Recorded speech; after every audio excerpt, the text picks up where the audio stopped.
हुकूमत ने तमाम बिजली की तकसीमकार कंपनियों में भर्तियों पर पाबंदी आयद कर दी है। तमाम खाली आसामियों पर आइंदा 6 माह तक भर्तियां नहीं की जाएंगी। इस पर बात करेंगे डॉन न्यूज के नुमाइंदे ताहिर शिरानी से। ताहिर, ये पाबंदी क्यों लगाई गई है? देखें, बिजली बिलों की रिकवरी में मसाइल के बाइस जो बिजली तकसीमकार कंपनियां हैं वो माली बहरान का शिकार हैं। ऐसे में हुकूमत ने तमाम डिस्कोज में भर्तियों पर आइंदा 6 माह के लिए पाबंदी लगा दी है। पावर डिवीजन ने इस हवाले से नोटिफिकेशन भी जारी कर दिया है। पाबंदी का इतलाक 28 मई से अगले 6 माह के लिए होगा। तमाम डिस्कोज में जो खाली असामी हैं उन पर इब्तिदाई भर्तियां हैं वो नहीं की जा सकेंगी।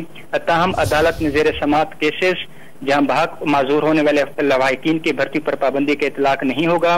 नागुज़ीर हालात में अगर भर्तियों की होगी तो उस सूरत में कमेटी कायम की गई है, वो जायजा लेगा और उसके बाद हसास नौइयत की पोस्टों पर भर्तियों की इजाजत ली जाएगी। ताहिर शिरानी, बहुत शुक्रिया। ताज़ा तरीन वीडियोस के लिए हमारा YouTube चैनल सब्सक्राइब करके बेल आइकन प्रेस करिए ताकि आपको मिले हर अपडेट सबसे पहले।